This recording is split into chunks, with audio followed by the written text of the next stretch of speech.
Folks, welcome to So Bad It's Good with Ryan Bailey. This is your pal Ryan, and this is your Saturday episode. We have moved the Real Housewives of Orange County recaps to Saturday. Listen, maybe it's Friday during the day, so maybe I'll get this done and I'll release it Friday evening, but most likely it'll be Saturday. This is stuff that you don't even need to know. How are you guys doing? Are you good? You're in the weekend. How good does that feel? Congratulations. What a week. If you hear it in my voice, I am still kind of it's not under the weather anymore. Started off as a sore throat, then moved to like the head, kind of coldish. This sinus is, I mean, you guys have heard, I've been battling this all year, and it's crazy because I visited the ENT last week, and we have like imaging being done on Monday morning at like 8 in the morning. And hopefully they can find out why I keep getting sick. I mean, listen, people are saying it could be just trauma. It could be just getting older. Who knows? But I've been more sick this year than I've ever have in my life. And it is as annoying as hell because it gives like I have no will. There is no will. Like I have to literally drag myself to go do things. But I got good sleep last night, first time all week.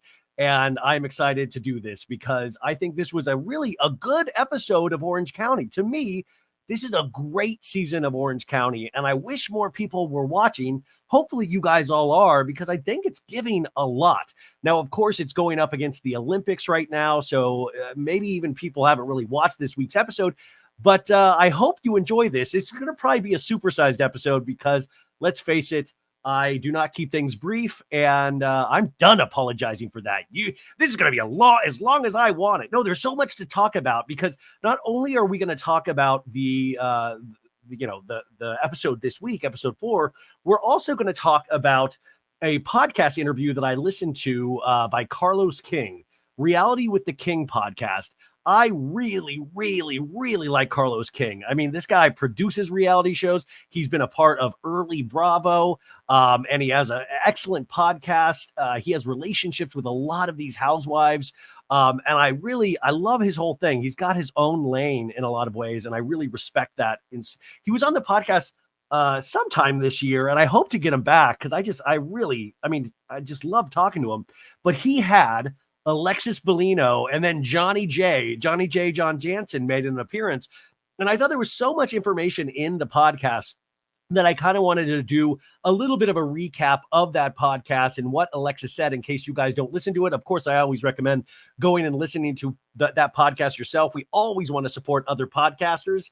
There is no competition with podcasters. We all support each other, or should support each other, because podcasts just keep growing. Like the more the merrier.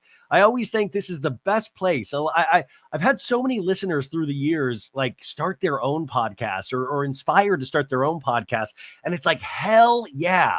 And if anybody out there is thinking about starting a podcast, do it. The only thing I would just kind of lightly recommend is don't expect anything. Go in with zero expectations. Go into a podcast because you feel like you have something to say and you want to get it out, and if 0 people listen, if 2 people listen, if 1,000 people listen, that's all gravy. Like that's all awesome if you have listeners, but things take time.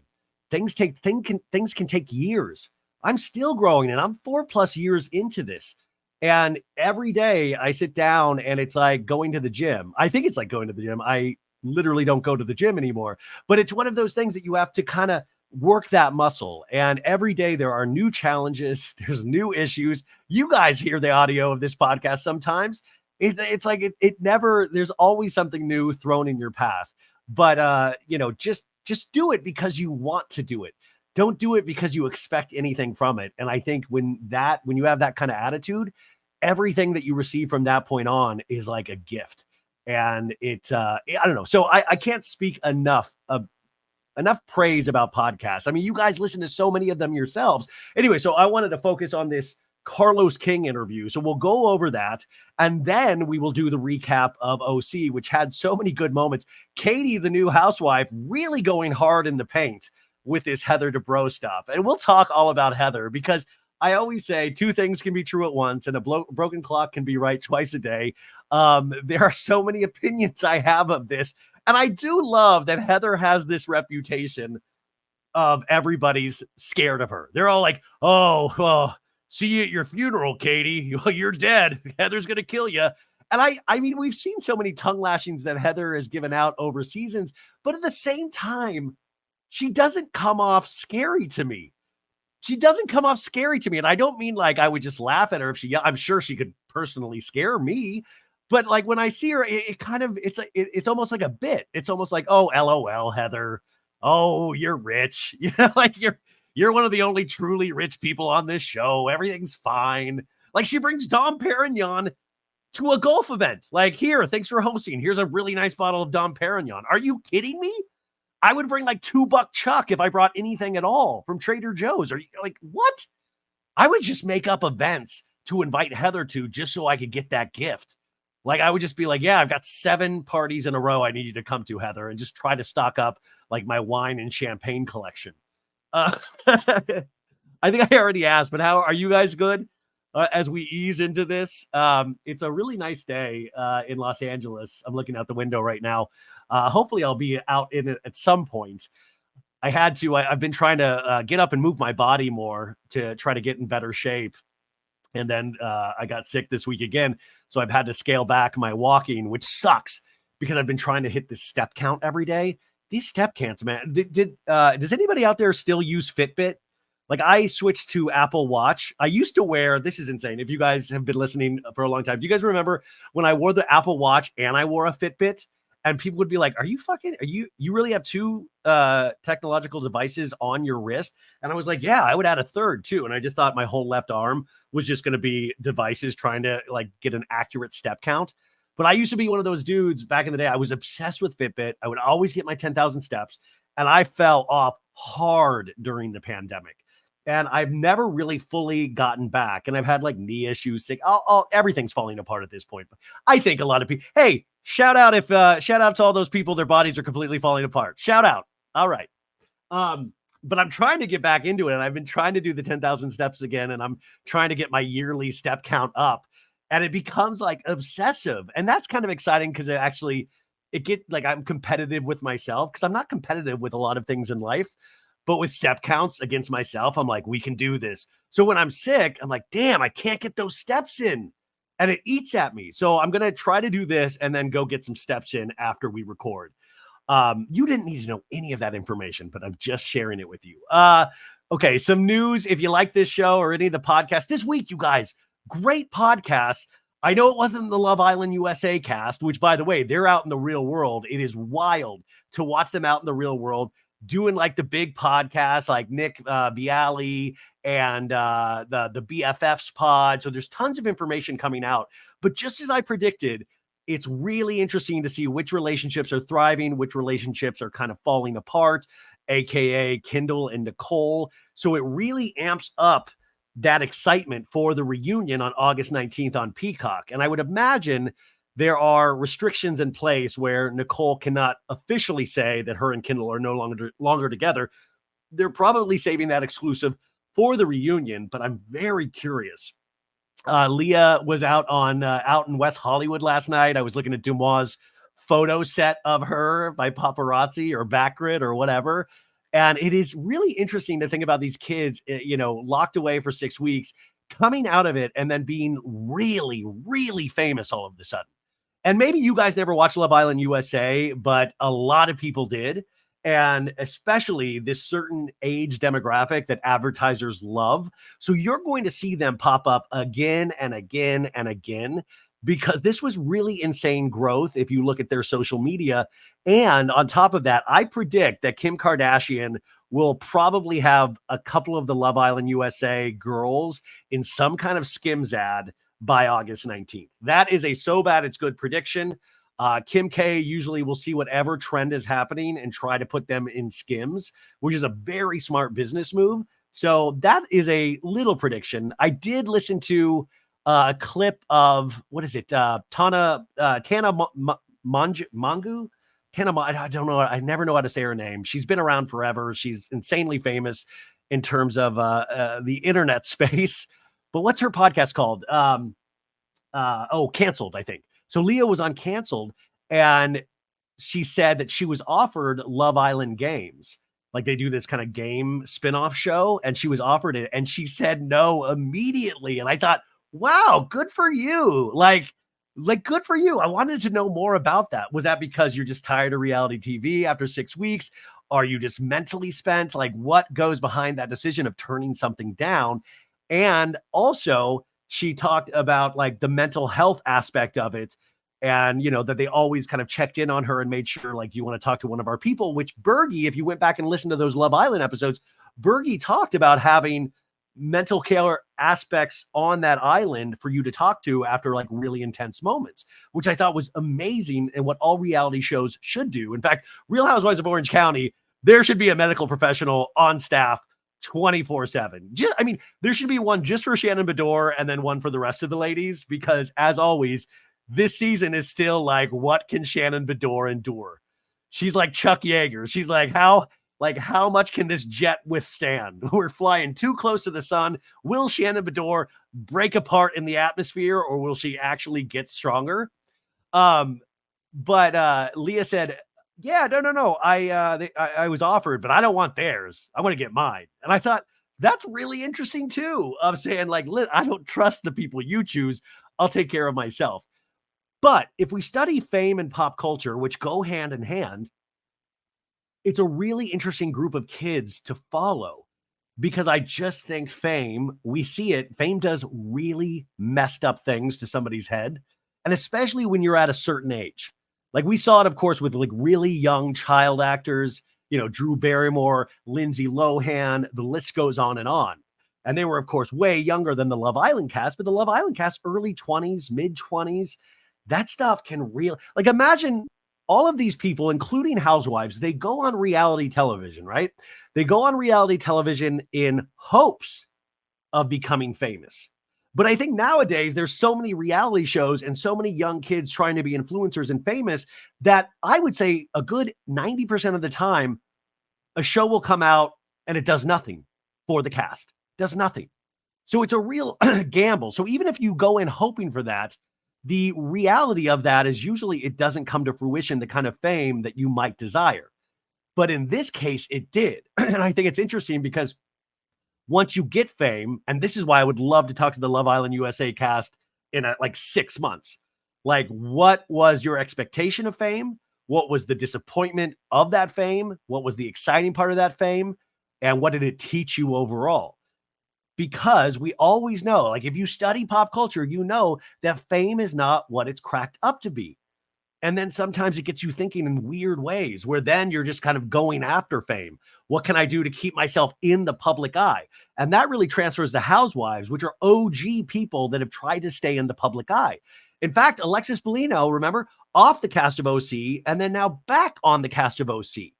And even in this interview with Carlos King, she talks about, oh, Johnny J offered to pay my full season salary to not go on the show. First off, I don't know how accurate that is. Like, did we actually see a written out check? Can we get proof that Johnny J actually did do that? Because it always makes me nervous when like that kind of stuff is said and potentially offered, and that you still chose to go on TV.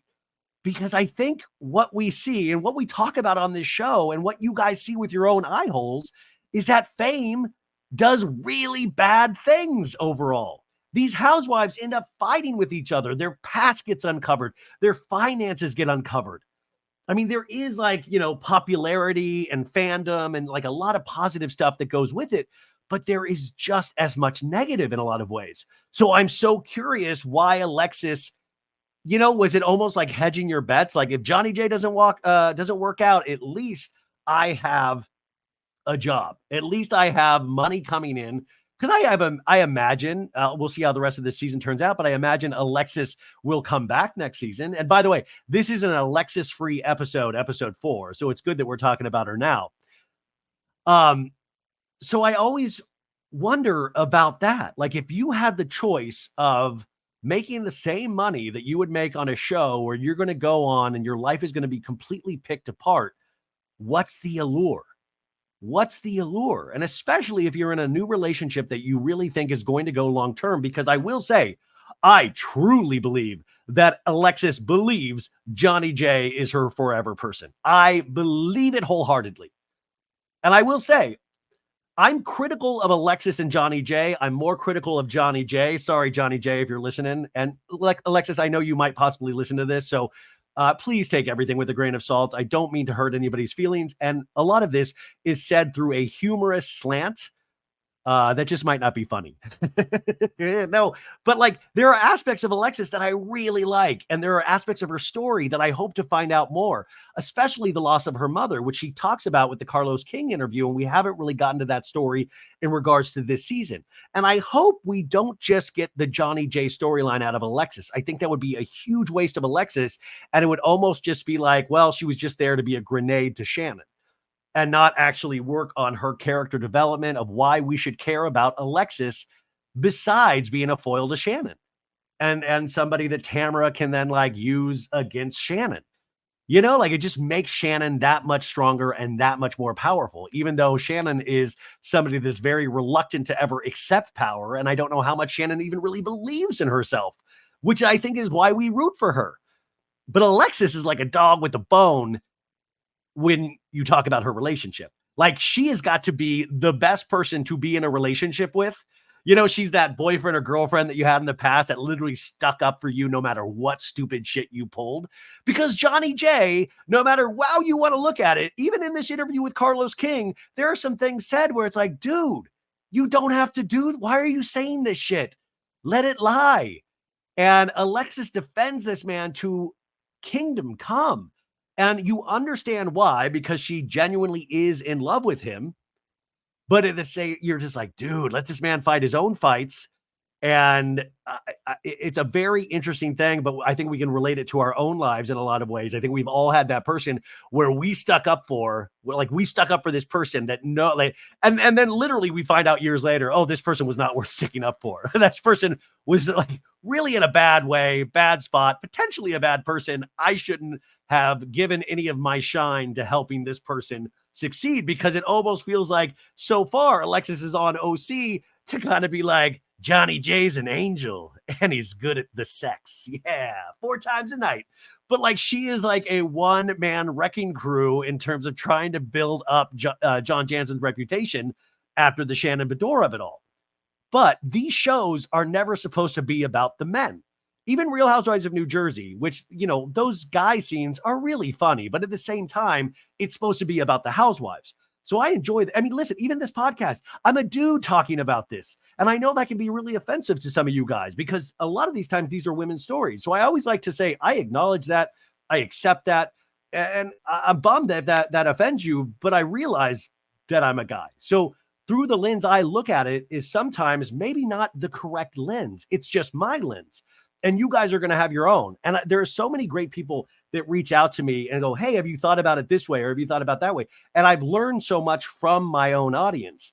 And it's interesting too, because when you see these shows, when you watch these shows, I watch at it from like 2 different angles. I watch at it from this angle of, this is hysterical. This is the funniest shit I've ever seen. These women are bonkers. But then there's another angle where you take it seriously, where you look at the actuality of these events that they're going through in their lives and how we can potentially relate it to our own lives, our own struggles, our own successes. I mean, that's why we love this show. It just can't all be a shit sandwich that we laugh at. There's got to be some meat on the bone. There's got to be a foundation, and then we can go buck wild from that foundation. Woo! I'm on fire already. This is what happens when I don't record at 10 p.m. at night. I've got like energy. I've got like energy in me. Good times. You're like, I like it better at the 10 p.m. slot.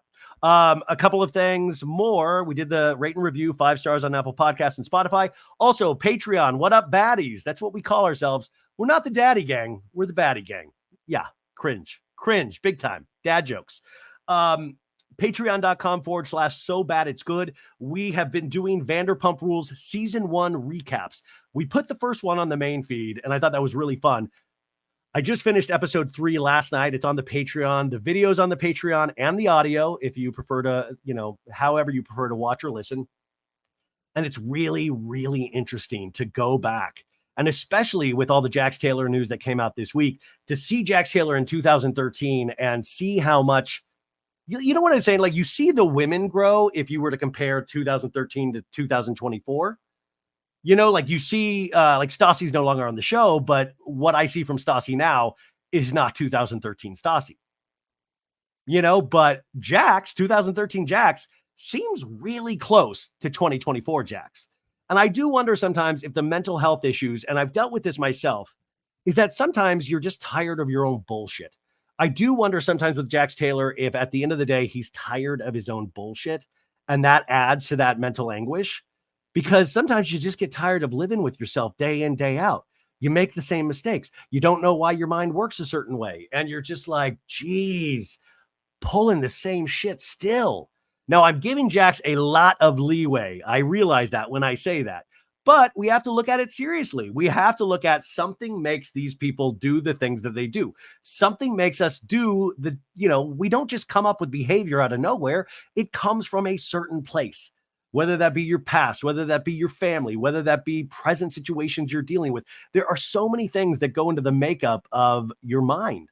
And I was watching Jax and I just said, man, it is so similar to how he is still behaving on this show, behaving towards women, behaving towards the other dudes.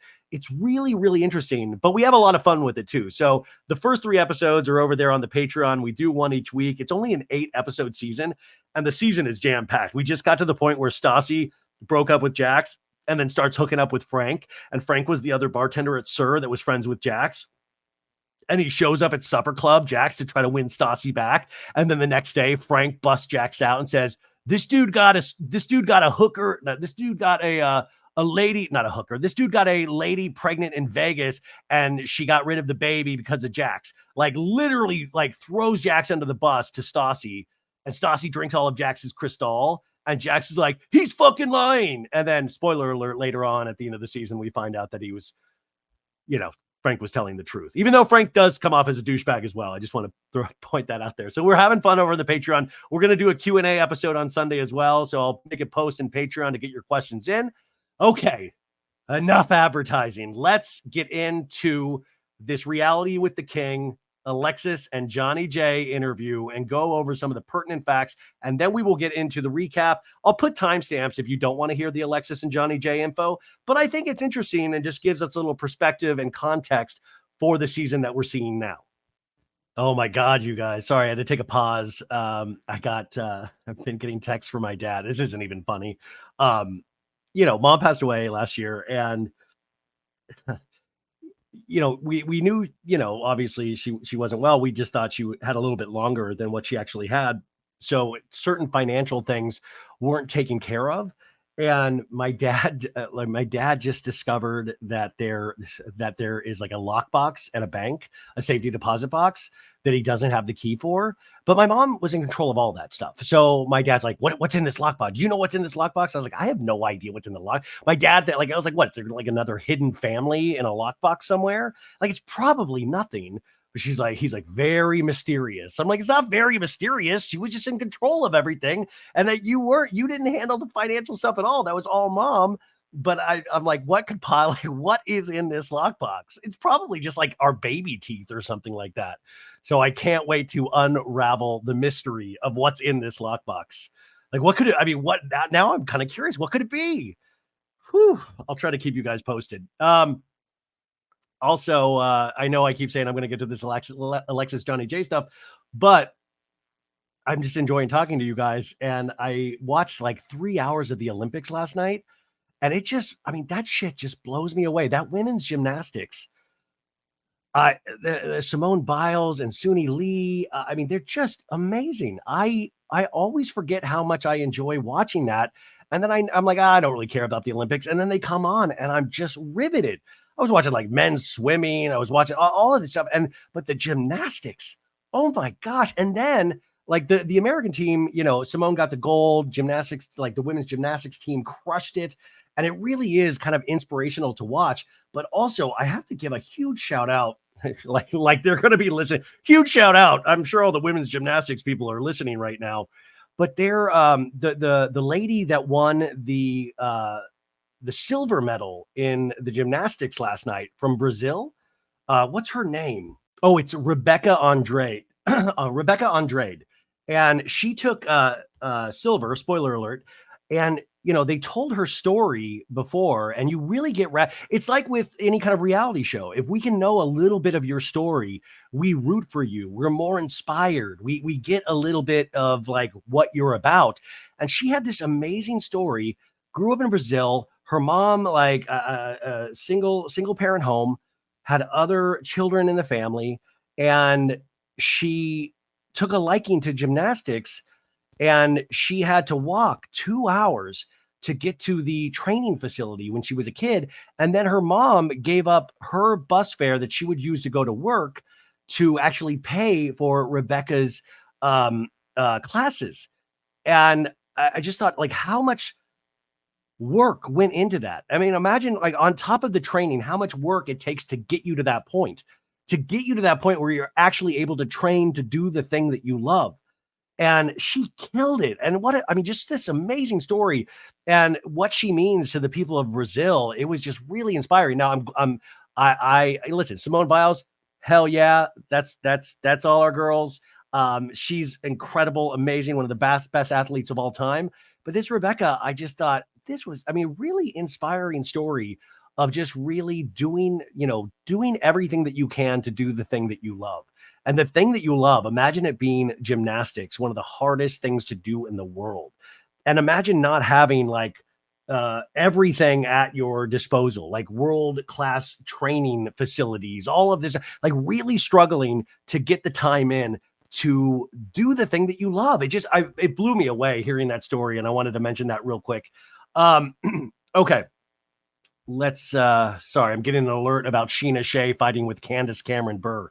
Good stuff. Okay, let's get into this. This is from Reality with the King, Carlos King's podcast. Like I said, love that dude. And I love how he approaches things. Got such a fun vibe about him, and like he has these personal relationships with these people, so they're able to open up a little bit more than you can get with certain podcasts or even mine sometimes when I don't know these people and don't have relationships with them. So it's really great. I will say I'm really curious how this interview actually was approved. This could not have gone through Bravo PR. Like, I'm really curious because there is so much that is kind of said that I mean, just in terms of how I understand Bravo PR to work, I just can't. I don't know if Alexis went rogue here, if this was approved. Listen, I always think the more the merrier, and they should not have as stringent of policies as they do because it gets people talking. Now, I know, of course, the argument is, well, we want the attention solely to be on the show. We don't want to give away things or give too much more that we might cover on the show later. But I feel like it just adds to the excitement, and you keep tuning in because you know all of this addendum material. So Carlos starts it off with saying, listen, I never disliked you, but I used to be more Vicki, Tamra, Gretchen back when she was on the first time. But he says she is really delivering this season and I love how he phrases this. He says, you're doing such a wonderful job as a friend to the show this season. And I don't know if he chose those words carefully, but it's like a friend of. She's not an actual housewife. She's a friend of. But I thought it was interesting, friend of the show, as opposed to friend of, and they usually have a cast member that she is the friend of Heather. She is the friend of Tamra. Friend of the show is actually, I think, really fitting in this case because she really is being a friend of the show. She's providing this dramatic tension to really push everything against Shannon. Like I said, like at the very beginning, what can Shannon withstand? So, because sometimes when they're like friend of, it's like, yeah, I'm sure you're friends, but it's not like you're good friends at this point. It's like these are casting choices more than they are realistic friendships that these people go, oh, Heather Dubrow was my first call when my dad got sick. Like, no, it's like you don't even sometimes believe that these people talk in the off season. In fact, in a lot of cases, we know that to be the case. But she says, Alexis said, hey, it wasn't an easy decision for her to come back to the show. And she said, especially because there was a couple. And she's like, obviously meeting Johnny, when I met John, it really threw a wrench into when she was going to come back. And, initially she was going to come back, she was going to be single. And that was going to kind of be an interesting thing to potentially follow Alexis's single life. And then with getting with Johnny J, it kind of changed the whole trajectory of everything. And she said she went back and forth the whole time before she signed the contract because she said she was a firm no. And then she had until like 4 o'clock the next day. And she says at 8 o'clock at night, she was sitting on Johnny J's sofa. Was this post coitus? she reached out to him. And then this is classic housewife. This is why I love Housewives. She goes, and then I texted my psychic. And I'm like, hell yeah, bring that psychic. Yeah, can we get the psychic on OC? She texted the psychic and said, I need to talk to you. It's important. And the psychic said no at first. And then she found time. Yeah, psychics can always find time to earn a paycheck, you know? But anyway, she said she did this psychic reading, and her mom, who had recently passed in August, came through. Her mom had just passed away 3 months prior to that. And the mom came through and said, you're like, what are you doing? I'm back here doing all this work for you. You're supposed to go back to the show.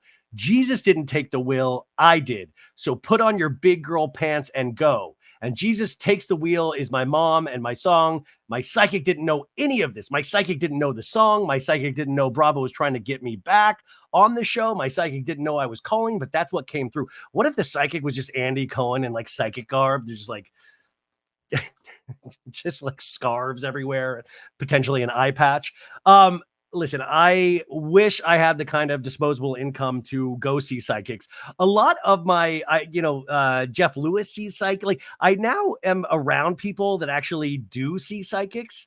And we have the Trinity Oracle sisters, those psychic sisters that have been on the show a couple of times. I think they're coming back next week to talk to like some more Bravo predictions.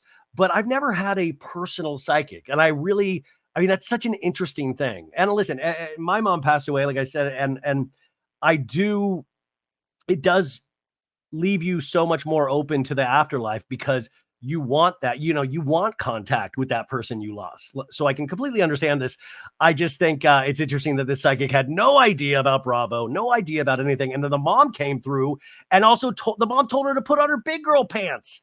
You guys know how I feel about the big girl pants. Let's just abolish big girl panties, big girl pants. Let's just put our pants on. They're big girl. Like, I don't know. Like, I'm in my big boy undies today. No. I don't know why. It's triggering for me. And I don't know where that comes from. Anyways, so the psychic, said this was all coming through her. And she called Johnny J right away and said, I'm going back. And he didn't want her to go back on the show. Obviously, he's like, and she's like, I didn't want to either. So this psychic got her to go on this show. How much do we believe this to be true? Do we really believe that she was a firm no, and then it switched to a yes because of this psychic reading? Because because she was potentially going to go on the show, decided no. So then, you're going on the show because of the psychic, but it also just feels like you're going on to vindicate Johnny J in some way. Anyways, Carlos clarifies that she was approached to be on OC before she met John, and Alexis says yes, talks were happening, and she said it would have been nice for the viewers to see single Alexis, but she met John, and she says it obviously made this season very difficult for John and I, but then John and I met, but it's actually we found each other in this process. But yeah, it's going to be interesting for viewers to see. So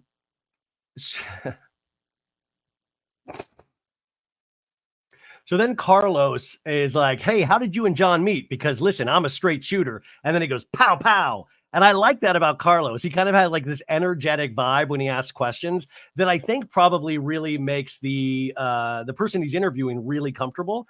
And he goes on to, kind of talk about the elephant in the room and said, listen, I don't care if this was orchestrated or not, your relationship with Johnny J, because I'm all here for it. I think a lot of people, and he goes, and I am, people thought, okay, Alexis girl, you coincidentally met John, you two are dating, and now you're back on the show. So now that we know that's not true, how did you meet John in the first place? And she says, I can see why viewers and everyone around the nation, around the nation, the United Nations of OC thinks that it was a setup or that we did to get back in the show. I can understand that. It would make sense to me too if I was a viewer watching my life unfold right now. However, I said this story before. I don't know if any of you have heard this out in the media yet, but Johnny and I was in the Quiet Woman, this fucking Quiet Woman, you guys. this place is getting more fucking shout outs than like Chili's on a Vanderpump Rules season. And she's like, oh, yeah, it's crazy. You can't write that script, like, yeah, you can write that script. I would actually put any kind of OC story at the Quiet Woman at this point. But she says, I was in the Quiet Woman because I have been going there for decades. I always said Shannon doesn't own the Quiet Woman. And she says, I'm friends with the owner. And we had just paid the bill. I was leaving. I was with two of my gay friends, shout out gay friends, and we were leaving. And then John and his friend sat down in a booth right next to us. And what if Johnny J, like the hostess, was like, slipped the hostess 100, like, hey, sit me next to Alexis. So they're sitting right next to each other, and it just happened to be the booth. And then one of his friends, she says she knows from philanthropy work in Orange County, her philanthropy work in Orange County. And she says, oh my gosh, it's good to see you. By the way, you should talk to John. You guys were on the same show. And I was like, okay, all right, we'll talk. The group ended up coming over and sitting with us, and we just ended up having a blast. Then a picture got taken, and my friend had the waiter take that photo of our whole booth. And that's the picture that started all the rumors and everything happening. Johnny and I both looked at Ricky. That's what his name is. And I said, please don't post this. Please don't. Nobody at this table post this photo. We were just fretful about it. I just met this guy 2 minutes ago, but we knew what would happen. Sure enough, Ricky just said, F it. Way to go, Ricky. I'm going to post it anyway. He did. The next morning, I wake up and we're all over the place that we're dating. John and Alexis are together. And she said, that made me very upset because Johnny and I were just forming a friendship. And we were like, it actually drew us together faster because we would be on the phone laughing to each other about it. Can you believe this? This is so crazy. They literally think we're dating. And we were both seeing other people at the time. It's just a crazy story. It is a crazy story. And also, I love this concept of Johnny J of like, we're just friends. Let's text each other about this photo of us together. And then Johnny's like, send me a picture of your boobs. Can I see your boobs? Can I see a butt pic? And also like the story makes sense, but at the same time, any story a housewife says is kind of suspect because you have to look at it through the lens of, like Alexis says, she knows it's going to get passed around. She knows it's going to get out there. And have you ever known a housewife to not be excited about getting in some sort of press? Have you ever known a reality star to be like, I do not like my photo taken. I do not like to be on TV. I don't like to be talked about. No, not at all. Anyway, she says, we were only friends. We started as only friends. And then I love this question by Carlos. It says, how does your ex, Jim Bellino, feel about you dating John? And this was great because she's like, yeah, I haven't been asked this before. She said, I called him and texted him and I said, I really need to talk to you. And he goes, if it's about your new guy or a new guy, I don't want to talk about it. And I said, you need to hear this from me and not, because we're going to give people the exclusive the next day. And I didn't want People Magazine to be how, he heard that I was going to become more with John. So that's how it happened. And I'm sure he wasn't happy, but we're still friends. He's a great guy. I wish him nothing but the best. And it just didn't work out for us. Which, by the way, wait. Sorry. Wait, he says, how does your ex feel about you dating John? Sorry, this isn't Jim Bellino. She's talking about Drew, her last boyfriend. So this isn't Jim. This is Drew. Okay, so sorry about that. That is huge clarification right there. But I will say the thing that really sticks out in this portion of it is I need to tell you before, because we're giving people the exclusive the next day. It's breaking in the press the next day. I need you to know. I know you're an avid reader of People Magazine. Also, the fact that People Magazine has an exclusive that they have decided to be more than just friends. I love printed magazines. I love media publications. That's like, we have decided to start cuddling at night.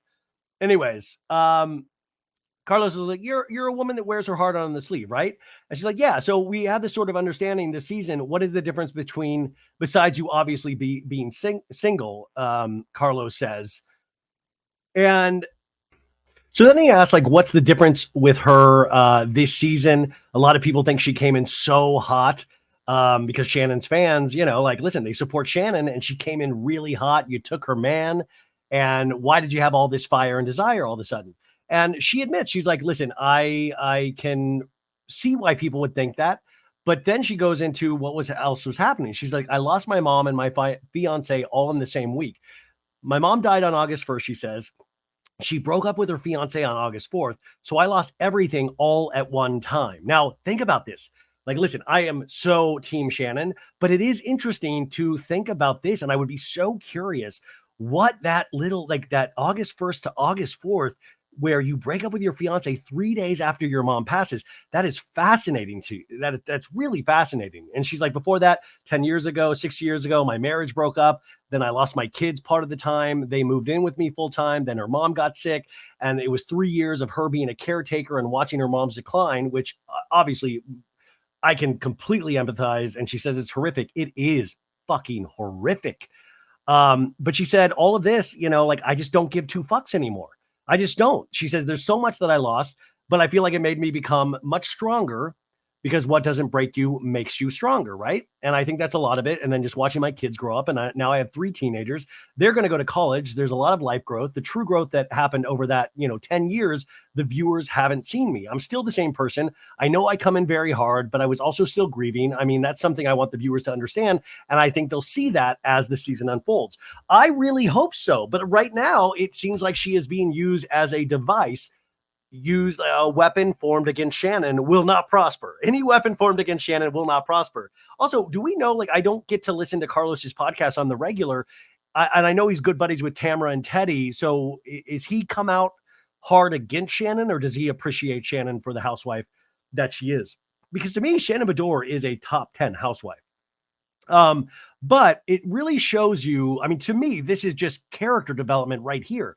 You understand she comes in this strong, and imagine, I mean, also, and I don't know how healthy this is, sometimes when you do lose so much and then you find a little ray of light, and potentially that ray of light was Johnny J, you cling onto that, and it becomes, you're like molded by fire and by trauma, and it becomes so much bigger. And then, of course, everybody having opinions brought them closer together.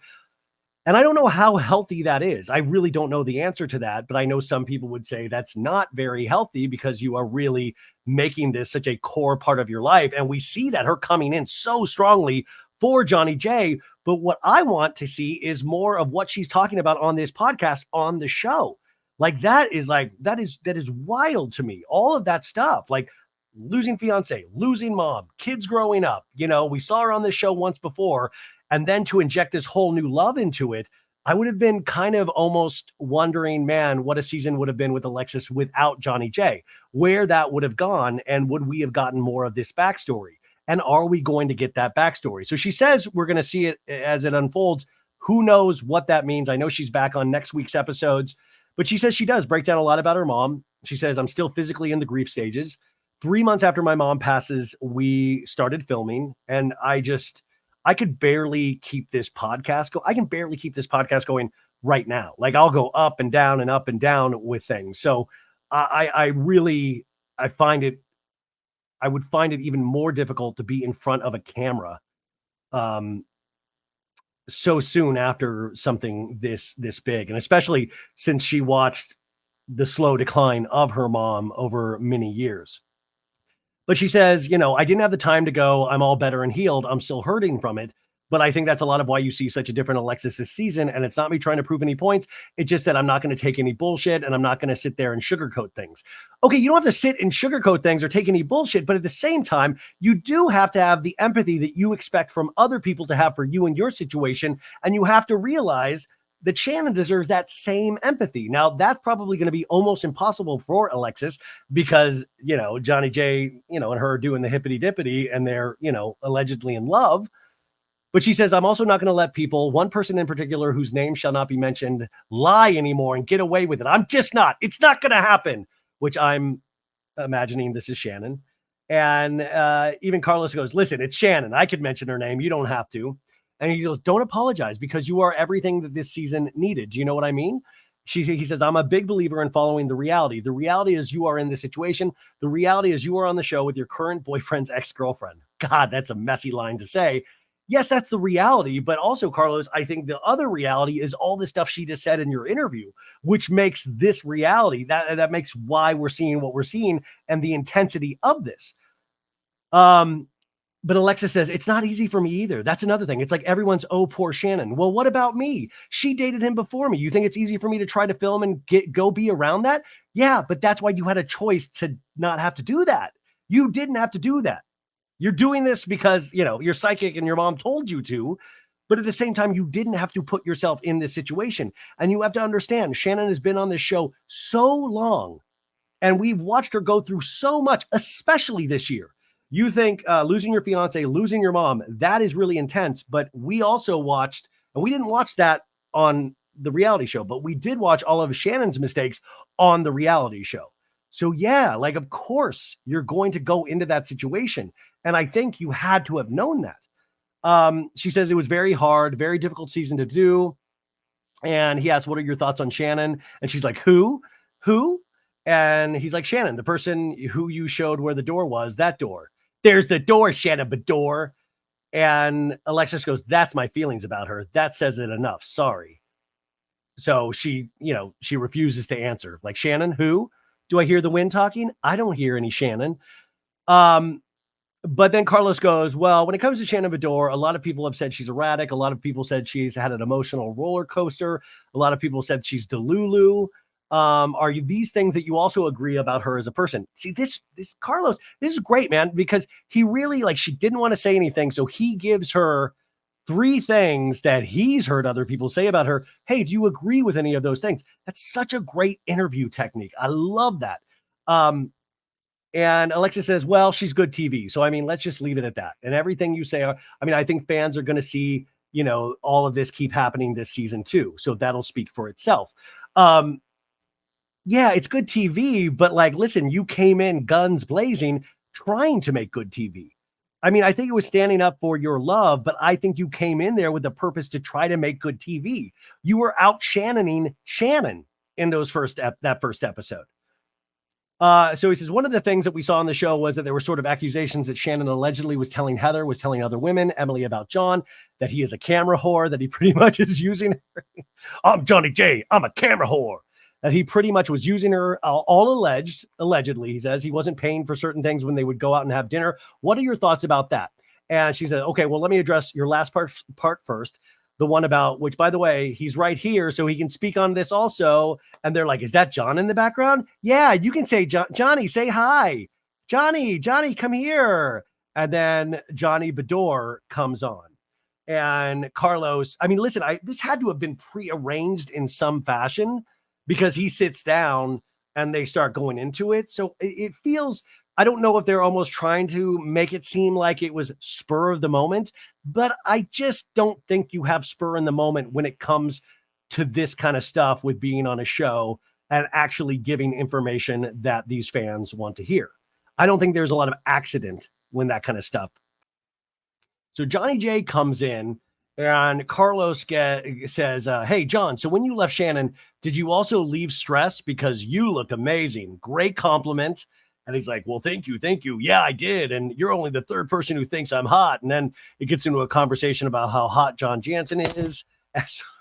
That Alexis is the only one that he needs to think, he's hot. And then Alexis goes, hey, I want to address the last part real quick. And then, John can answer anything that you want to ask. And she goes, this is one of the most the aggravating rumors out there about him. First of all, John offered to pay me the full salary that Bravo was going to pay me. And which, by the way, I'm curious what that is. It's probably not a lot, not to do the show. So if he's a Mr., doesn't have money and she pays for everything, he's not going to do that. Number one. Number 2, it's a lie. And she says he love bombed her. He did all this. He did that. How does he love bomb you if he's broke and doesn't give you anything and you're paying for everything, huh? How does that make it like nothing? She says she doesn't make sense of any of this. She says she has no credibility anymore because it's going to keep getting profusely shown throughout the season. She has her words don't have any merit. So Alexis comes in hot. Like when it comes to Shannon and John, she comes in guns blazing.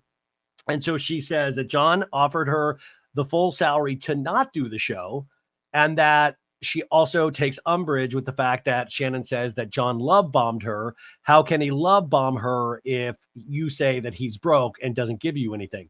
Also, love bombing doesn't have to be anything involving money. It can just be words. She says she also, so I thought, I don't know. to me, and this is where I think it's a mistake for John to come into this conversation, because it actually puts him on record. And I think in the, you gotta, if you're doing obviously it's not a slow rollout in terms of their relationship because they're already together, but you gotta like slowly work John back into any kind of fandom, because I'm sorry, it's just, I don't really, it's really hard with John Janssen. It really is. So Carlos says, hey, John, allegedly, Shannon has told Heather and Emily and the 20 million people who watch the show that pretty much you were using her. You love the cameras. You're a camera whore. You love the fame that has been given to you courtesy of Shannon saying yes to this mess. So what do you have to say for yourself? Because a lot of people do think that you left Shannon and then your fame was dwindling and then all of a sudden you make it. That's what the girls are saying, John. I'm here to read the comments and report the news. Honey, I'm a journalist. And he says the vast majority of people out there do not know is that I ended up making this decision saying I'm not going to film. Now, at the time I'm with Shannon, I care about her. She wouldn't survive if she didn't have the job. So I was put in a very difficult position and I agreed to film. So then people say I lit up on camera and stuff. So people say I lit up on camera. He had the charisma of a young Timothy Chalamet. No, nobody said lit up. Oh my gosh.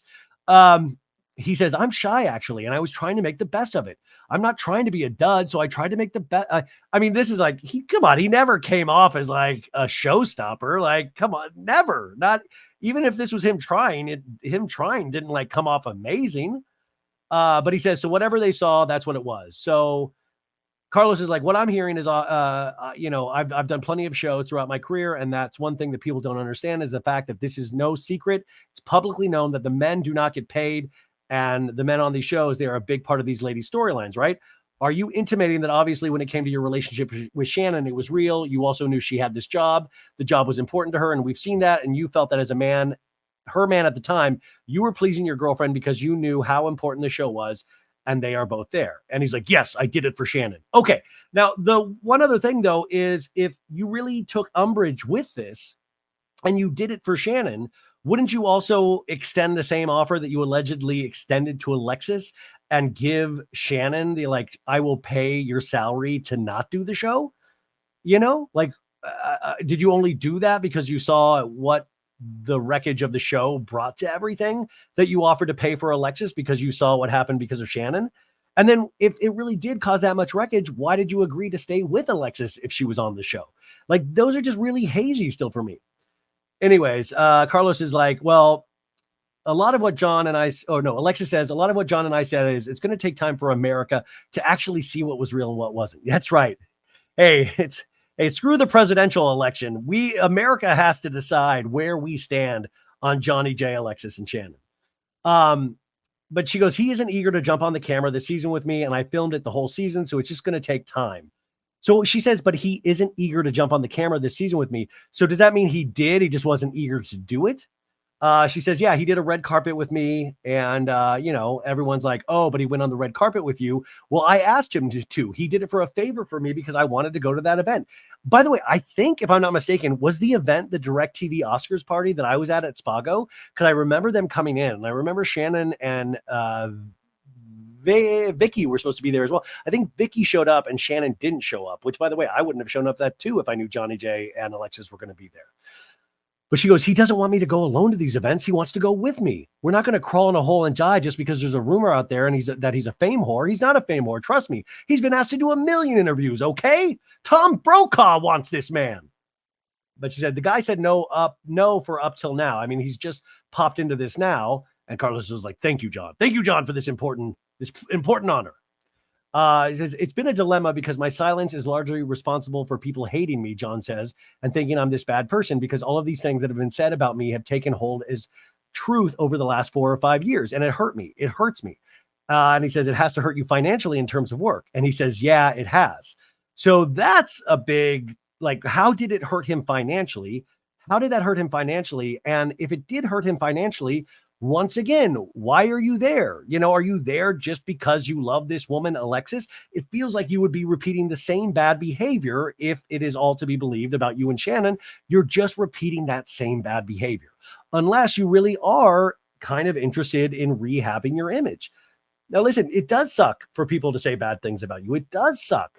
And sometimes you just have to let people say the shit they're going to say. and you have to take it on the chin, and you have to, like, no matter what you do, you just have to take it on the chin. You just let people say whatever they want, because that's what they're going to do anyways. Carlos says, what do you regret more? Do you regret doing the show, or do you regret dating Shannon Beador? Fuck. And he says, bottom line is Bravo is not at fault. Thank you, Johnny J.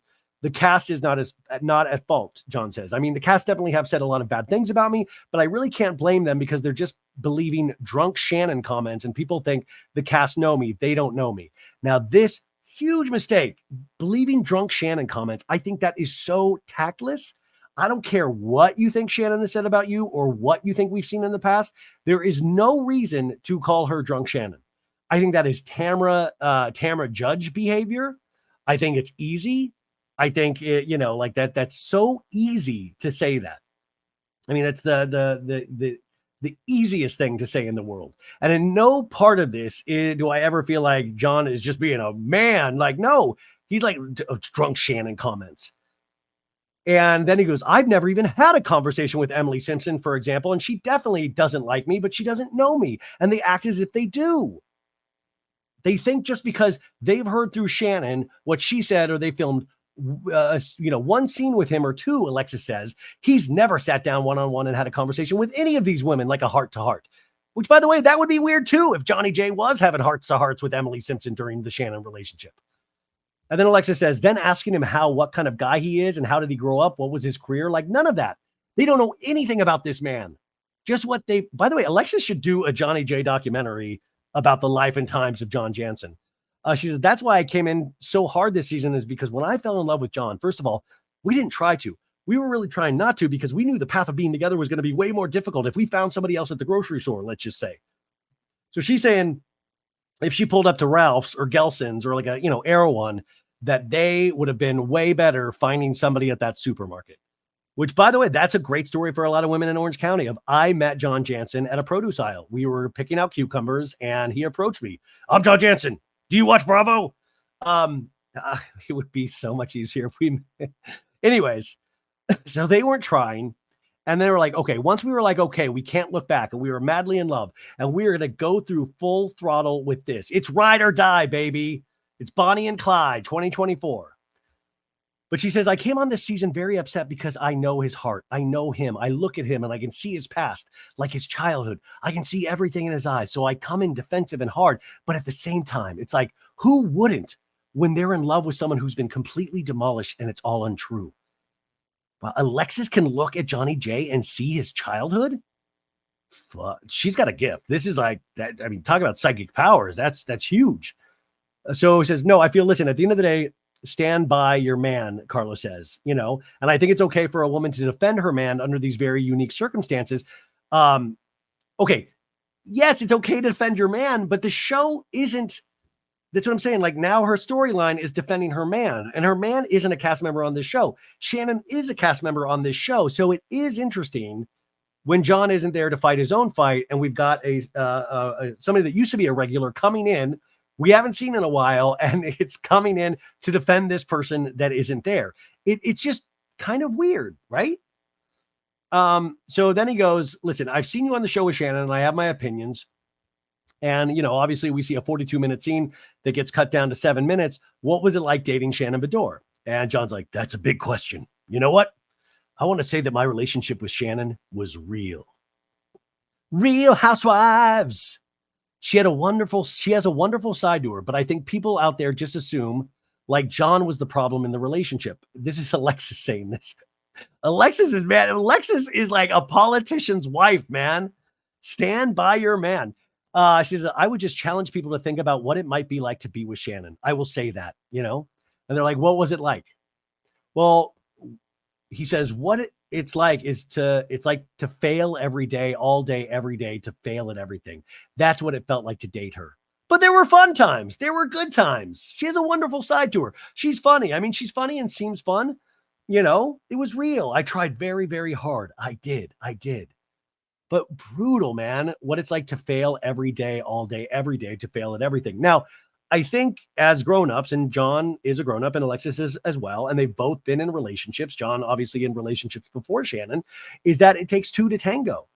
is that no one person really, I mean, a handful of cases, it's usually two people that usually are at fault of why a relationship doesn't work. I mean, there can be aggressors, obviously, really, really bad people, but there is an element of John that there's an element of John leaving himself out of this relationship of, I was an angel. I tried the hardest I could. It's like, well, maybe you guys just were oil and vinegar from the start, like we all thought.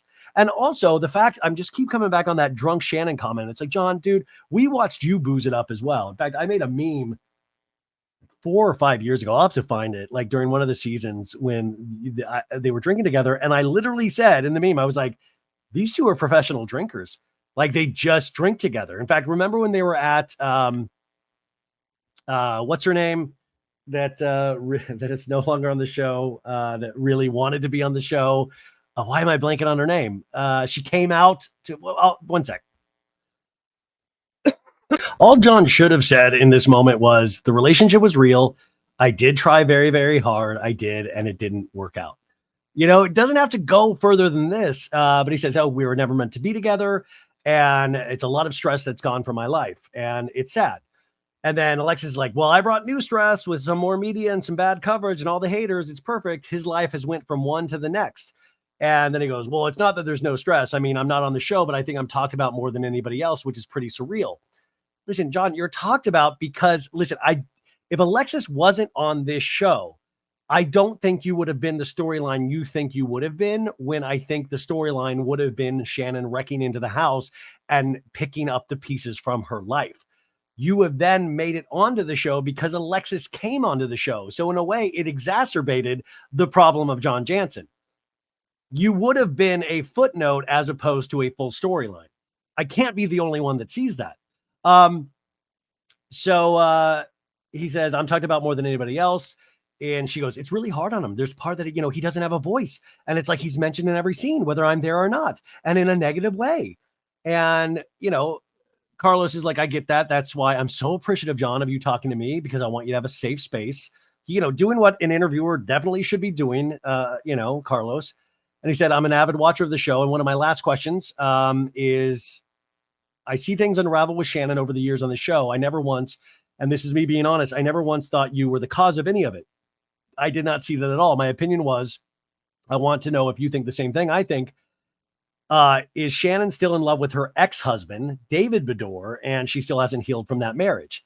And that he didn't think so. And he's like, yeah, that would be news to me. I really don't think so. So Carlos takes a wild swing here. And I really didn't even think about that as well. So I'm curious if it's outside information being given to him, say per Tamra, given to him to actually run with that. But that's news to John Janssen as well. And he's like, I really don't think so.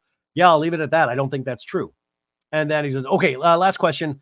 Talk to me about Alexis, how she is as a person, because we saw the old Alexis, which, by the way, and they said, I don't think he's ever watched the old shows with me on it, Alexis says.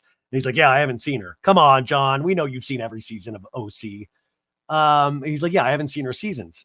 And she's like, well, old Alexis, like, was a Stepford wife, like very much, sometimes voiceless in her own marriage because she wanted to be the wife in whatever biblical sense of the word that means. But I told her, John, Carlos says, that I'm loving who I'm watching this season, 3 episodes in, and I'm super impressed. I love that she's vocal. But talk to us about Alexis, because a lot of people do think that, oh, girl, whatever you're doing, you're so thirsty, you're this and that. You're the one who's with her on a daily basis, and you guys are in love. So tell the audience who Alexis is as a girlfriend. And he's like, well, I don't know that we have enough time. We have a sax in the background. Do, do, do, do, do, do, do. Johnny J is making love with his words about Alexis. Anyways, Alexis is like, I'll pay you later, babe. Don't worry. I'll write you a check. And he's like, I tell her she's perfect all the time, and she's perfect for me. She's confident. That's an overused phrase, but she is absolutely as beautiful on the inside as on the outside. And she's got a great ass. No. And she goes, and she brings out the best in me. I've never ever felt truly loved until Alexis, and I've never felt more loved. I've never felt more like I have this true partner in life. I don't keep anything from her. We are 100% open book. We communicate better than I've ever communicated. And I could go on and on. She's funny as hell. We laugh all the time. She's an incredible person. And I say this all the time. She's literally the best mother on the face of the earth. Maybe she ties with my mom, but she's an unbelievable mother. Her 3 kids are all amazing individuals. I love them all, and she's incredible. And, Alexis is like, I'm crying, and he's like, no, babe, you are. But listen, I appreciate that because, listen, I'm Team Alexis. Not that I'm anti anyone else, but I'm Team Alexis. And I appreciate, and Carlos is like, I appreciate you sharing that because I think it's important the world knows the woman behind the personality. And by the way, I hope those things are all true. I mean, listen, if this is the relationship that works, good for them to find each other. Like, that's not the problem I have. It's just the whole scenario is weird once you take it on reality television.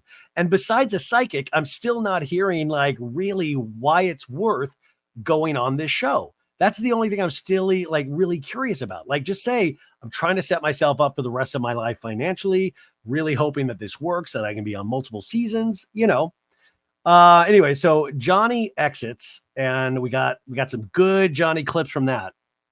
And then Alexis, is like, well, me and John sit and talk about, talk about it, but it's like, we thought we were in love before. We both thought, we've been in love before, because I would never have been married or been engaged prior to him. But it's like, what we have is just on such a different universe or planet. Like, I just can't explain it.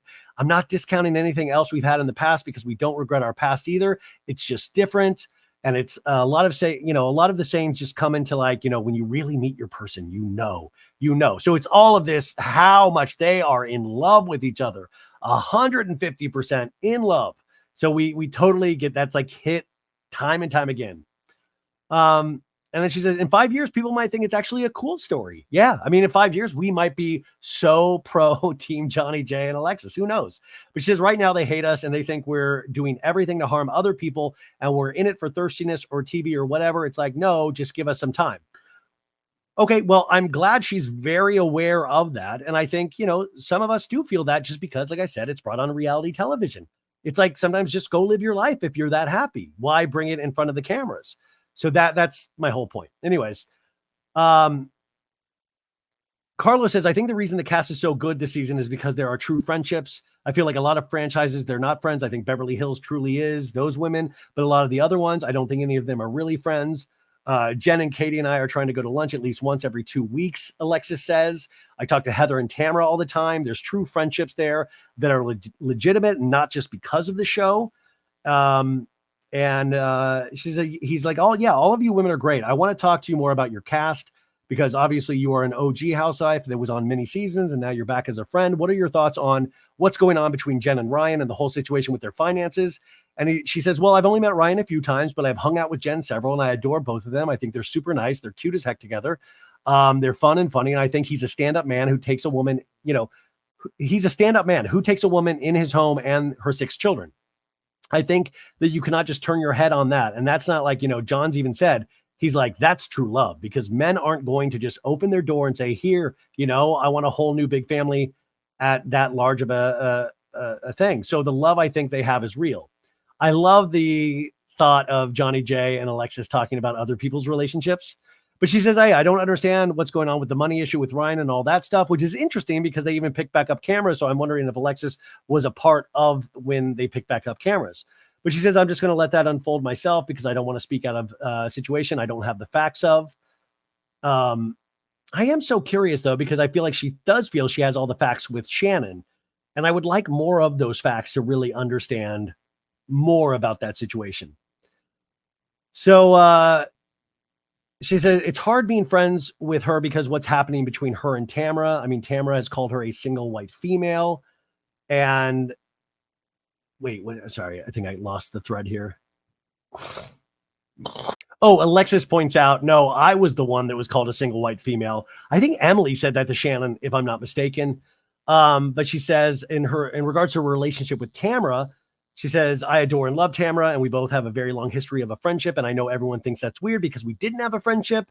Like we left my season 8 when I left. We did have a crumbled relationship, but we were friends before that. When I first started the show, she was my first housewife. That was my friend other than Heather who joined on. But it's hard. And I've gone to both of them. And I said, Tamra, I don't want to hear about Jenn. I don't want to be in the middle of a fight with you and Jenn because I adore both of you. And I did the same thing with Jenn.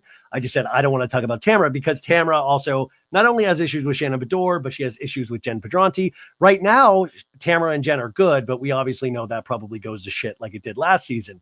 And listen, I'm glad that Alexis thinks her and Tamra are friends. And I just sometimes, and I think some of the audience sometimes feels Tamra can be a little disingenuous with her friendships and uses them as pawn pieces on a chessboard rather than true friendships.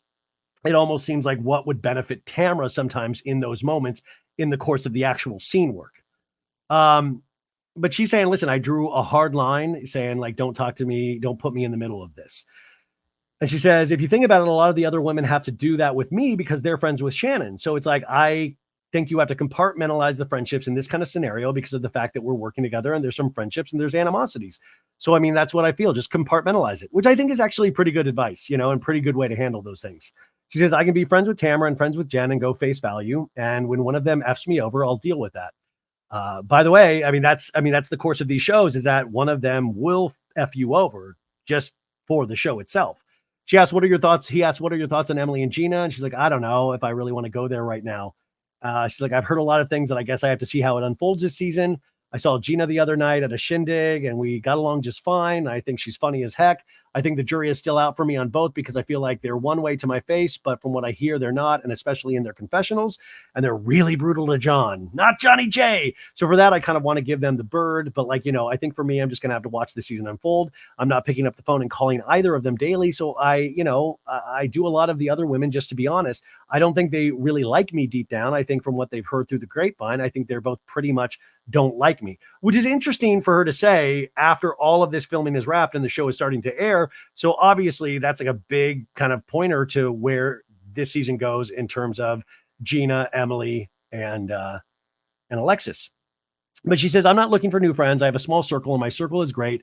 I have quite a few other acquaintances. I don't need new friends anyway. And, just kind of alludes more to them talking behind her back and then smiling to her face. Carlos says, I've heard from reliable sources, maybe I'll put my foot in my mouth later after the season airs. Anyway, so sorry, they're saying they can't reveal something, I think, on here, but you'll see it later in the season. And that really is kind of that's the whole podcast. It keeps going on, but it no real good, juicy pieces of info right there. So that is the Carlos King, Reality to the King. Go listen to it. He's an amazing interviewer. And I thought that was interesting and provides a little context and color for this season. Okay, now we're going into part 2, which will be the recap of the 4th episode of Real Housewives of Orange County. Boom.